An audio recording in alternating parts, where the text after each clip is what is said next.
the Isha meditators who are really in fabulous states of experience. So you can call them as seers or seeresses in their own ways. Gurus, no, women will not make good gurus. But biologically, a woman is slightly disadvantaged when it comes to Kriya Yoga. Not essentially so, but to a certain extent she is disadvantaged. So can a woman walk Kriya Yoga? Yes, she can. But if she wants to walk Kriya as 100% path, she's slightly disadvantaged. She's come with a little handicap.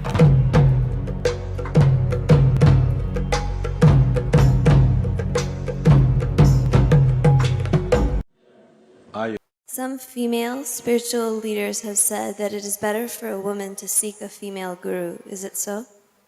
It's better. They say that? Okay.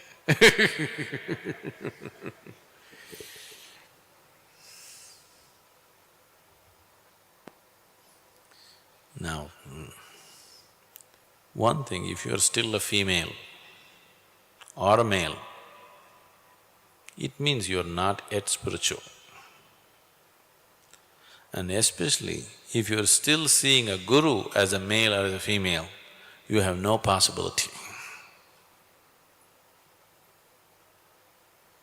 You are still not able to disidentify yourself with your body parts, it's okay. If you're still identifying your guru also with his body parts or her body parts, then you just don't know what it is. This is coming from absolute ignorance. This is a reaction to thousands of years of being downtrodden.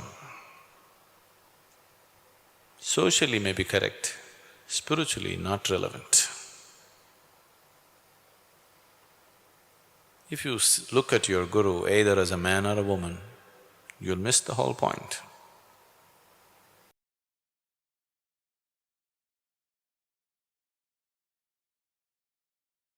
If you look at the classic yogic system, it is essentially created for the male body.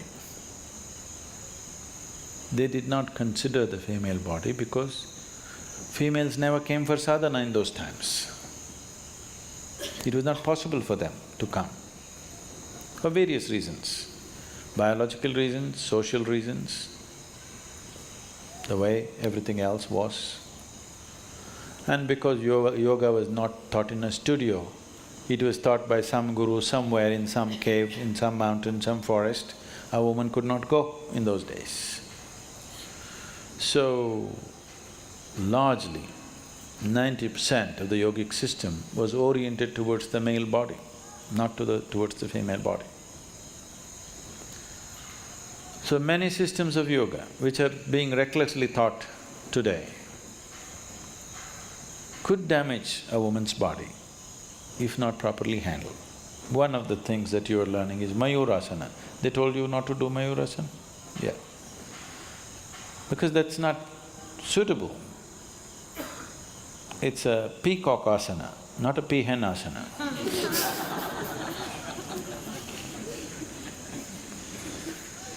So, like this there are many aspects, some of them are very physical aspects, some of them are more subtle, but they are there. There are certain things a woman should not do at all. There are some certain things that she should not do at certain times.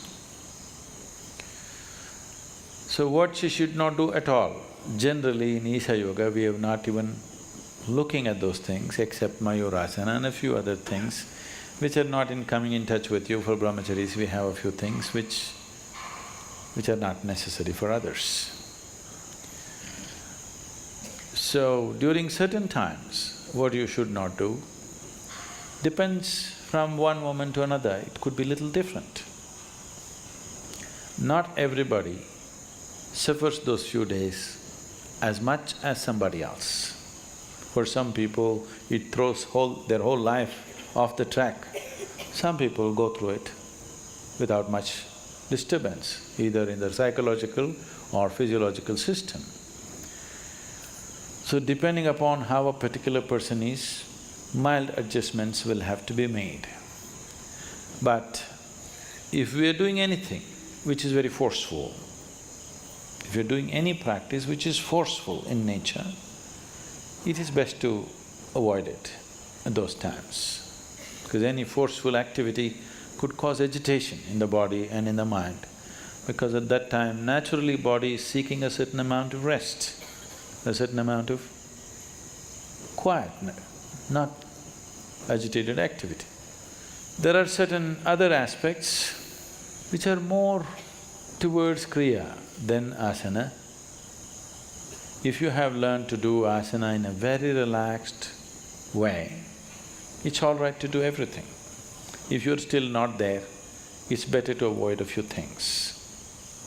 But if you do asanas properly, the struggles that you're having with your monthly cycles should completely go away. At least the pain and the cramps and the works should just completely disappear if your sadhana is right. If it is increased after sadhana, you must wait for 3 months. After 3 months, if still not reduced, then we must relook at your sadhana, how you're doing it. What you're doing may be okay, but how you're doing needs to be looked at.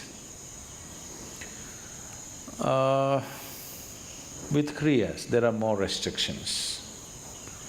With asana, there is not much restriction.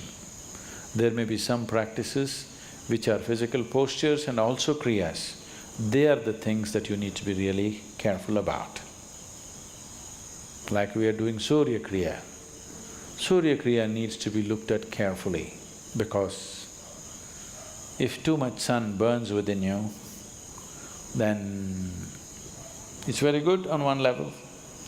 But if it's troubling you in your feminine aspect, then we need to readjust it, we need to rejig it a little bit for you. It's very important, it's individual. There is no common prescription like that. But generally what's being taught as Isha Yoga need not be avoided, it's all fine, except the Kapalabhati, everything else is fine, can be done. Last few hundred years, we have seen more sages, gurus, gods who are male. Who are male. Oh.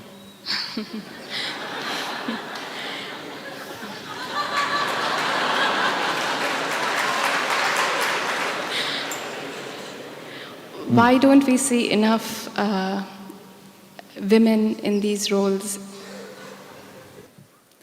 There is no dearth for goddesses in this country. There are more goddesses than gods, if you do not know this. If you go from village to village in Tamil Nadu, for every village there is a different goddess, you know. For every village there's a different goddess, but for every village there's no different god. So, goddesses, there are more than gods in number, so your information is wrong. Where do you come from, Delhi? Huh? You come from Delhi? Singapore. Oh, you should move to Tamil Nadu.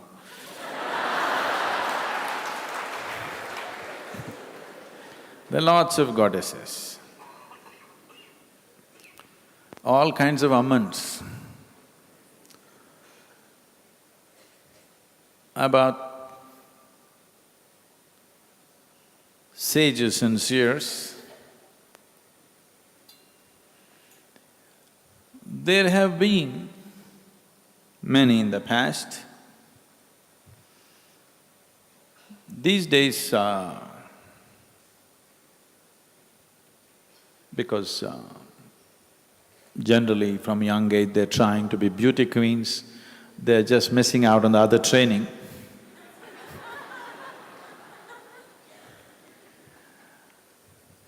Because the commercial campaign as to how a woman should be in the world is totally misguided and westernized.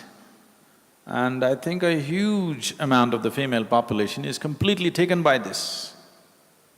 Lot of them would approach it Maybe after they are 50 and they have no hope of being beauty queens and at that time they may come, a lot of them are coming to us. But there are a lot of young women also with us who are doing wonderfully well. So, experientially, there are many women among the Isha meditators who are really in fabulous states of experience. So you can call them as seers or seeresses in their own ways. Gurus, no, women will not make good gurus, nor will men make good gurus. Unless you know how to be beyond the two, you can't be this. If you're a man or a woman, if you're stuck with your gender, then there's no chance of being a guru because you're looking at the mechanics of life in a completely different way. You're just looking at life as life. Being masculine, feminine is only question of percentages. Every other part that a woman has, man also has, except one or two parts, isn't it so? Yes or no? So the difference is very little. You have given too much attention to reproductory organs, that this has become a big event in your head. If you just pay attention to life, you wouldn't be paying so much attention to reproductory organs, isn't it? If you must identify, it's not good to identify yourself with some body parts, isn't it? When you all the time go about, I am a man, I am a woman, you're identifying yourself with body parts, isn't it? If you must identify with body parts, I would advise at least choose the brains, not these things which make you a man or a woman. So, women will not make good gurus. Men cannot do at all.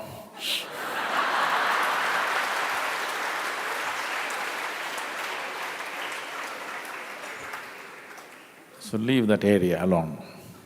Don't take men and women there, it doesn't work like that. You being a man or a woman is only for a few purposes in life, yes? Only for a few purposes you need to be a woman or you need to be a man. For rest of it, you just need to be a human being, isn't it? You just need to be alive here. All the time you're a woman, all the time you're a man, this is a disease. This is an ailment. This is not gender. This is a certain ailment in your head. It's not in the body, it's in the head. Once your sexuality gets into your head, that's called perversion. If it's in the body, it's a natural process. If it's in your head, it's a perversion. For most people, it's gotten into their heads. What does it matter to you?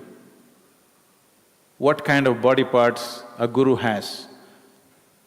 Is he useful to you or not? That's all the question is, isn't it? Isn't it so? You have talked about Kriya Yoga being a path for the tough people. Are there any women Kriya Yogis on the path? Women? Women Kriya Yogis on the path? There have been, but very few, because Kriya Yoga demands a certain extreme sense of discipline and perseverance at certain stages of its sadhana. Generally, it's not that it's not possible, but generally, women did not choose Kriya Yoga because they don't like that kind of hardship. It is not necessary that Kriya Yoga should mean hardship, no. But biologically, a woman is slightly disadvantaged when it comes to Kriya Yoga. Not essentially so, but to a certain extent she is disadvantaged. But What I have seen and known is the general Kriya Yoga that was taught was mostly designed for a male because most of the practitioners were male. So generally, only men walk the path of Kriya Yoga because it involved a certain discipline and it involved a certain taking away from the normal situations of life, which was not possible at all in this culture for a woman, because by the time she was 8 or 9, she was married. By the time she was 15, she had a child. So the question of she going into such atmospheres which Kriya Yoga demands was not available. So traditionally, it got established like Kriya Yoga means it's for men only. Not because yoga is of that nature, because social conditions were of that nature. So all the practices that were designed and structured by various masters were all male-oriented because their disciples were male. Accordingly, they structured the processes. This does not mean no woman has walked Kriya Yoga path, no, many have, but they were a very small minority. So not too many practices were designed for them. But the systems that we have structured here are suitable for women also. They're doing well with their practices.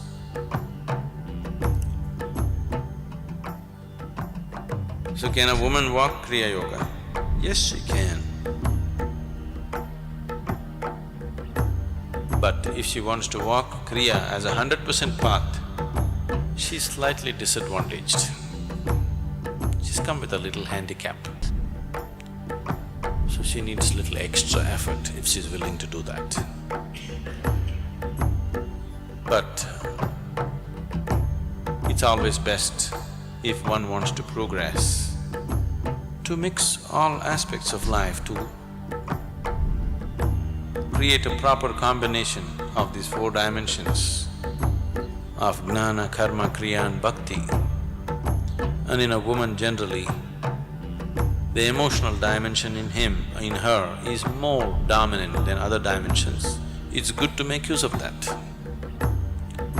Why give up an advantage and take up a handicapped position? It's better to make use of the advantages that she has.